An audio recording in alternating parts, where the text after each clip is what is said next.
मुझे ऐसा लगता है शायद जफर भाई भी मेरी बात से इत्तेफाक करेंगे और मैं इनको मैं सलाम पेश करता हूँ। ये लोग बहुत ज्यादा काम कर रहे हैं और मैंने इनका काम देखा है माशाल्लाह। अल्लाह ताला, और बहुत सारे लोग हमें चाहिए, अल्लाह ताला इनको सलामत रखे। लेकिन ये डिजास्टर इतना बड़ा है, ना कोई तंजीम इसको कर सकती है, ना कोई हुकूमत इसको कर सकती है। ये पूरा पाकिस्तान मिलकर इनका हाथ थामेगा तो ये लोग सरवाइव भी करेंगे और वापस रिवाइव भी करेंगे। इसमें जो 4 चीजें हैं जो मैंने शॉर्ट लिस्ट की हैं अपनी दानिश में और अपनी समझ के मुताबिक, वैसे तो उनका सब कुछ खत्म हो गया, उनको सब कुछ ही चाहिए। उसमें पहली चीज तो ये है कि उनको साहिबान उनको मिलना चाहिए, उनके ऊपर कोई खैमा मौजूद हो, कोई उनको मौसम से बचाने के लिए कुछ चीज होनी चाहिए। दूसरा, उनके पास मच्छरदानी होनी चाहिए, क्योंकि शाम के बाद वहां ऐसे हालात होते हैं जो तबाही फेर देते हैं और सारी रात वो तंग करते हैं, सोने नहीं देते, बीमारियां भी उनसे फैल रही हैं। तीसरा, उनको खुराक चाहिए साथ साथ, ये इक्वली इंपॉर्टेंट है। और चौथा, उनको अद्वियात भी चाहिए ताकि डॉक्टर जाएं। डॉक्टर्स की टीमें बहुत कोऑपरेट कर रही हैं अल्हम्दुलिल्लाह, और जितना डॉक्टर मेहनत से काम कर रहे हैं, अपने आप को वॉलंटियर कर रहे हैं। हमारे पास लगभग यहाँ पे अभी भी दर्जनों डॉक्टर्स के नाम लिखे हुए हैं जो अपनी टीमें बनाकर जाकर काम करना चाहते हैं उन इलाकों में। तो पाकिस्तानियों में बहुत जज्बा है, वो अपने पाकिस्तानियों का ख्याल रखना चाहते हैं और वो इसके लिए काम अल्हम्दुलिल्लाह कर भी रहे हैं। ज्यादा जो मुतासर हुआ है वो सुबह सिंध है, फिर बलूचिस्तान है, तकरीबन 3 अजला पंजाब के हैं, इसी तरह KPK में है। और यहाँ पर जो बहुत ज्यादा काम करने वाला है उस पर हुकूमत रियासत की तरफ लोग देख रहे हैं, लेकिन जो पाकिस्तानी अवाम है वो इस वक्त पाकिस्तान के जो रफ़ाई इदारे हैं उनको भरपूर मदद कर रहे हैं, लेकिन उनकी भरपूर मदद के बावजूद अभी काम करने वाला बहुत ज्यादा है। हमारे साथ इस वक्त मौजूद हैं JDC के सेक्रेटरी जनरल जफर अब्बास साहब, जो मुसलसल पहले बलूचिस्तान में जब सैलाब आया था और उसके बाद जो सैलाबी कैफियत सिंध में हुई है उस पर भी काम कर रहे हैं, बाकी इलाकों में भी। जफर अब्बास साहब, सबसे पहले तो इस वक्त जो पहले की तरह वो जोश नहीं रहा जो हमें 2 हफ्ते पहले लग रहा था। लोग आ रहे थे, डोनेशंस हो रही थी, बहुत ज्यादा चीजें हो रही थी, मीडिया पे भी बात हो रही थी। क्या वहां सूरत हाल बेहतर होना शुरू हो गई है या अभी मजीद जरूरत है उन लोगों को मदद की?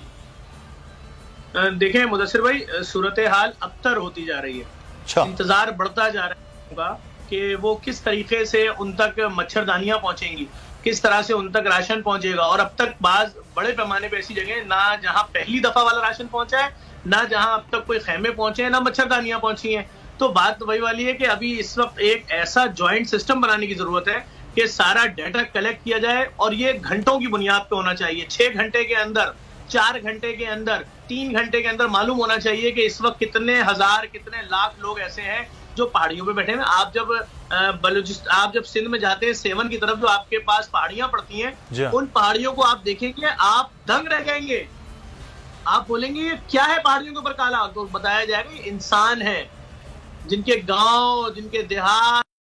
तो उन लोगों को खेमे नहीं चाहिए क्या सर छुपाने के लिए? उनको मच्छरदानियां नहीं चाहिए? मैंने तो अभी 45,000 मच्छरदानियों का ऑर्डर किया, 1.5-2 करोड़ रुपए की। वो आज सप्लाई पूरी होगी, लेकिन डिमांड पीछे से 15 लाख मच्छरदानियों की है। अगर लोग सपोर्ट करेंगे, देखें हम तो वो वाला काम ही नहीं कर रहे ना कि आप डोनेशन दें, हम सोचेंगे, हम प्लानिंग करेंगे। जब उनको खाना चाहिए था पका हुआ, उस वक्त भी हम सोच रहे होते। जब राशन चाहिए था सोच रहे होते, खेमे चाहिए था सोच रहे होते। नहीं, यहाँ आपने दिया, वहां ट्रकों में लोड हुआ, रवाना। तो हमारा ऑपरेशन तो इस तरह से चल रहा है भाई। हाँ, हमारे पास फंड्स नहीं है कि हम टीवी पे ऐड चला सके या लोगों को दिखा सके। हमारा सोशल मीडिया उस पर डाल रहे हैं, लोग देखते जाएं। लेकिन आपसे, आपके प्रोग्राम के तवज्जुह से बात बोलूंगा, बेहतरी नहीं, मुसीबत का लेवल बढ़ता जा रहा है। अच्छा, तो उम्मीद टूटती जा रही है जी।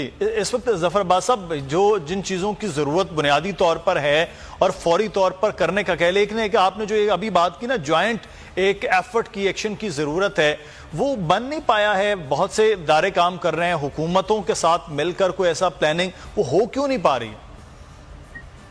देखिए, मैं ये बात तो अपना दर्द दिल आपसे बयान कर रहा हूँ ना, क्यों नहीं हो पा रही। वो तो आप साहब के लोग हैं, वो तो इदारे बैठे हुए हैं, मतलब आपसे राब्ता नहीं हुआ। देखिए, आप बैठे हुए हैं, आपने एक कॉल की, लोग, हम 3 तलवार पे देख रहे थे, इस तरह से लोग आए, लोगों ने आपको दिया, दीगर इदारों को भी इस तरह से दे रहे हैं। तो हुकूमतों को आप लोगों से राब्ता करना चाहिए। तो कोविड में मुझे याद है आप लोगों से राब्ता हो रहा था कि एक मैकेनिज्म बना दिया जाए, एक वो तरीकाकार हो कि शनाख्ती कार्ड की कॉपी हो, लोगों को राशन मिल जाए। वो अभी कोई ऐसी एफर्ट खुद से हुकूमत ने आपसे राब्ता नहीं किया? अभी वाला पैराहा नहीं है, अभी वाली चीज ही नहीं है मुदस्सिर भाई। अभी वो चीज नहीं है कि के अंदर 15 या 20 या 2000 मजदूर हैं जो दिहाड़ीदार थे, उन तक खाना पहुंचाने नहीं। अभी पूरे गांव, पूरे जिले सब चले गए। जो देने वाला था वो भी परेशान है, वो भी कह रहा है इस वक्त मदद कर दो मेरी। अभी शनाख्ती कार्ड वाला टाइम नहीं है। अभी तो बात ये करनी है कि इस तहसील में इतने 1000 बोरे राशन चाहिए, इतने 1000 मच्छरदानियां चाहिए, इतने 1000 खेमे चाहिए। इसकी जिम्मेदारी फला की हो गई, रवाना करो। इस जिले में ये चाहिए, इस जिले में ये चाहिए। अभी आफत आप समझे, सूबा चला गया है, पूरा सूबा ही चला गया है भाई। अभी मैं बार बार यही तो बोल रहा हूँ कि जब मैं किसी मीटिंग में बैठता हूँ, वहां बहुत सारे इदारे या बहुत सारे दीगर लोग बैठ के बात करते हैं, प्लानिंग के मरहले में। कौन सी प्लानिंग, किस चीज का वेट हो रहा है अभी? देखिए, हमने तो सीधा रास्ता देखा। जब तक हम भेज सकते थे सैकड़ों हजारों ट्रक हमने खुद भेजे। जहां हमने देखा कि अब मार पिटाई या धक्कम पेली या दीगर चीजें शुरू हो गई है या छीना झपटी, हमने फौरी तौर पर अपना ऑपरेशन एसएसयू के डीआईजी मकसूद मेमन साहब के हवाले कर दिया। हमने कहा हम आपको कार्टनों के ट्रक दे रहे हैं, पानी, जूस, दूध, चना, कपड़े, सब खेमे। उनकी पुलिस मोबाइलें लेके पहुंची इलाकों तक।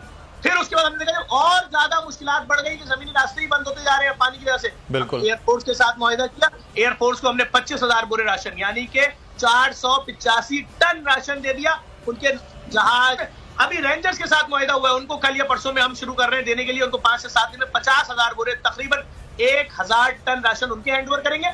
और ये सिलसिला रोकेंगे नहीं, क्योंकि ये एक आफत आई है, ह्यूमैनिटेरियन नहीं है, एक आफत आई है। और इतनी बड़ी आफत आई है जो समझ में ही नहीं आ रही है। मैं आपको हमारे पेज पे देखिए, लोगों को बता रहे हैं हमने इतने 1000 खेमे खरीदे। जहां बस्ती लगाई है 500 खेमे की बस्ती, 600 खेमे की बस्ती। अगर मीरपुर खास वाले रोड पे खेमे लगाए 1800 खेमे, एक खेमा 22,000 रुपए का है। अब आप अंदाजा लगा लीजिए। हम तो जो ऑपरेशन कर रहे हैं, शहरों के शहर हमने खेमों से भर दिए, और हमसे जो लोग मांग रहे हैं हम उनको भी दे रहे हैं। हम कह रहे हैं अपना नाम लगा लो, अपना स्टिकर लगा लो, पहुंचाओ उस जगह तक पहुंचाओ जहां तक कोई नहीं पहुंच पा रहा है। लोगों का क्या कसूर है? वो अपने बच्चों को सांप से बचाएं, कीड़ों से बचाएं, वो पानी से बचाएं, वो हैजा से बचाएं। हैजा हुआ बच्चे को, एक उल्टी की, एक मोशन किया, मर गया। भाई आफत आ चुकी है, समझ में क्यों नहीं आ रहा? मुझे नहीं मालूम। सही। अच्छा, कैंपेनिंग क्यों रुक गई है? जफर साहब, ये चीजें जो हैं वो आप खुद देख के आए हैं, खुद मॉनिटर करके आए हैं कि वहाँ सूरत हाल है, और खासतौर पर बच्चों की बीमारियों का भी आपने जिक्र किया, वो बहुत ज्यादा है। तो क्या इस वक्त जो सबसे पहले आप अगर कैटेगरी करें कि पहले इस चीज की फौरी तौर पर आपको जरूरत है, जेडीसी को पहुंचाया जाए, दूसरे नंबर पर ये, तीसरे नंबर पर ये, इन चीजों को, तो क्या आप अपील करेंगे? पहले नंबर पर खेमा चाहिए, सही। पहले ही नंबर पर मच्छर चाहिए, पहले ही नंबर पे खाना चाहिए, पहले ही नंबर पे दवाइयां चाहिए, पहले ही नंबर पर टेस्ट करने वाली लेबोरेटरीज चाहिए जो फौरी तौर पर बताएं तशखीस करके कि आया इस वक्त ये हैजा है, मलेरिया है, डेंगू है, खारिश है, कौन सी बीमारी है। हमने उसके लिए क्या किया? हमने डीआईजी मकसूद मेमन के साथ मिलकर, एसएसयू के साथ मिलकर 100 डॉक्टरों की टीम दादू रवाना कर रहे हैं। 100 हर डॉक्टर 200 मरीज देखेगा 24 घंटे में। हर डॉक्टर को 2 घंटे में 24 घंटे में 200 मरीज देखने का मतलब है एक दिन में 20,000 मरीज। 3 दिन का कैंप है, 60,000 मरीजों को देखेंगे, करोड़ों रुपए की दवाइयां खरीद के हम उनको दे रहे हैं। 2 लेबोरेटरीज का सारा सामान ट्रकों में जा रहा है, वही टेस्ट होंगे 60,000 मरीजों के, वही रिपोर्ट देंगे, वही उनको 7-7, 10-10 दिन की दवाई देंगे। हम उनसे कहेंगे हमें नहीं मालूम दोबारा तुम्हारे पास तिब्बी इमदाद कब आएगी, अब हम आगे बढ़ रहे हैं, इस लेवल पे ऑपरेशन चला रहे हैं। आप अंदाजा लगा लें, अगर एक डॉक्टर 25,000 रुपए भी पर डे में मानना मना नहीं कर रहे, तो लगा लें 75,000 होगा 3 दिन के, और 100 डॉक्टर को लगा लें 75 लाख, तो यही हो गया, करोड़ों रुपए की अद्वियात है। जफर साहब, ये तो बहुत बड़ा ऑपरेशन है, खुद उसमें हमारे जो जफर भाई हैं इनके लोग भी मदद हमें करेंगे इंशाल्लाह। वहां मुझे इनके कुछ दोस्त मिले थे, उन्होंने वादा किया था इस तरह। तो ये कोऑर्डिनेशन हम लोग आपस में कर रहे हैं। अब हम लोग रास्ते में अल्हम्दुलिल्लाह, और आहिस्ता आहिस्ता ये बेहतर हो जाएगा। बट गवर्नमेंट का देखें, जब गवर्नमेंट होती है ना तो फिर गवर्नमेंट का कोई स्ट्रक्चर होता है जी। मैं अनफॉर्चुनेटली इसको यहाँ पोलिटिसाइज नहीं करना चाहता, but in Sindh there is no government, don't blame anyone. सही, बिल्कुल। ये अच्छा जफर साहब, मैं एक चीज जानना चाहूंगा, हम तो अभी रिलीफ, आपने जितनी चीजें बताई, चारों चीजें, इमरान साहब भी यही बात करें कि ये चारों चीजों की जरूरत है। सर, ये तो अभी रिलीफ के मामलात हैं। हम तो ये सोचते थे कि रिहेबिलिटेशन, उनके घर बनाने का अमल हो, कोई चलो 1 कमरा 2 कमरा, वो सर वो तो फिर बहुत बात की और बहुत बड़ा एक प्रोजेक्ट है। इसका मतलब है अगले 3-4 साल हम इसी सूरत में रहेंगे।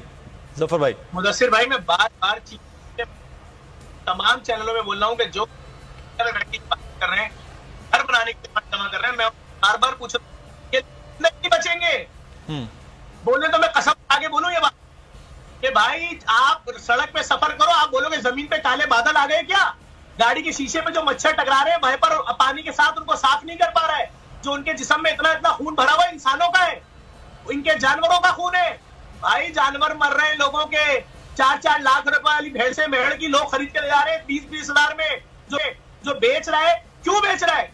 बोले शायद मैं जिंदा बच जाऊं, दोबारा ये भैंस बना लूंगा। लोगों को बचाना है, घर भर छोड़ो भाई। वो जो पैसा आया है उससे इनको जिंदा बचा लो, खेमे दे दो, राशन दे दो, मच्छरदानियां दे दो, दवाइयां दे दो। ये हमारे पाकिस्तानी है। क्या मिलेगा कि जी आज सैलाब मुतासरा इलाकों में 20 लाख लोग मर गए बीमारियों से, आपको खुशी होगी? बचाओ ना इनको। किसने मना किया भाई? बता रहे तुम्हें, राशन दे दो, दवाइयां दे दो, मच्छरदानियां दे दो, खेमे दे दो। मैंने तो ऐलान कर दिया है कि अगर मैं 50-50 हजार मच्छरदानियां खरीद सकता हूं 3-3 दिन में, तो जिनके पास भी मच्छरदानियां बनाने वाली कंपनी है, भाई मुझे गाय और बैलों के लिए बड़ी मच्छरदानियां बना दो, जैसे 2010 के सैलाब में तुम लोगों ने बनाई थी। जितनी दोगे सब खरीद लेंगे। सही। तो और क्या करूं ऐलान? अच्छा, एयरफोर्स को बोला भाई आप बांटे, कमाल बांट रहे हैं। अभी हम और इदारों के साथ कर रहे हैं। क्यों? देखें, हमें जितना दूर तक खाना पहुंचाना है, शायद वहां बैठा जो शख्स चीख रहा है कि खुदा के लिए रोटी दे दो पाकिस्तानियों, तुम्हारा अपना पाकिस्तानी भाई हूं, हमारे कान नहीं सुन पा रहे, हमारी आंखें नहीं देख पा रही।